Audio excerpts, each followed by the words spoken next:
We work with a lot of different partners and vendors, but I firmly believe that Indigo Life separates themselves simply by being authentic. That's an important value to us at Midmark, and Indigo Life absolutely represents that in everything that they do. Recruiting and retention became a very important metric. We decided to put together a culture series featuring real and authentic teammate stories. And it's more than just sharing what it's like to be a teammate at Midmark. It also goes into teammates' personal lives and how they impact their communities. I see that and I feel that authenticity in our relationship. They've taken the time to understand our brand, our standards, our industry, and they're absolutely an extension of my team. When it comes to professionalism, when it comes to conveying a really important story, there's no better company that I can think of than Indigo Life Media. They worked with us on our first ever Recover Out Loud concert with Macklemore in 2018 and really just nailed it, conveying emotions and stories through film and through documentary.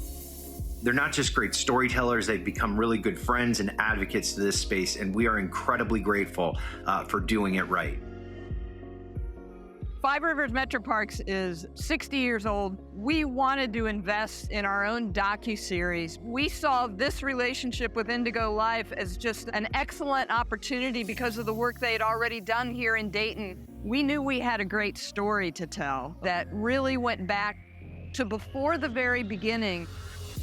They interviewed people who had been with Rivers MetroParks for decades. They interviewed our partners and brought their story into this. These parks that have been in the community for 60 years or so, it brought people to a new level of a relationship with us.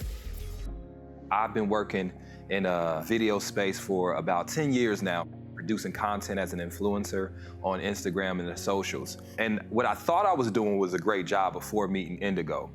Through our date night conversation called Tonight's Conversation, they really gave it a personality. It became such an engaging ad. People requested to see the full episodes of them. Before then, I had accumulated followers and I had books and shirts. But after Indigo, I went from 6 figures to 7 figures in sales almost instantly. We went from touring and having 300 people at a show to about 4,000 to 5,000 people at each show. The impact that really invested in your own content and trusting and outsourcing it to a quality, reputable person, but it's also the eye that Indigo brought to the whole experience. Nobody's as professional and good for your brand as Indigo. Without Indigo's vision and their eye, that tonight's conversation wouldn't be what it is today. It really is the first thing that people see.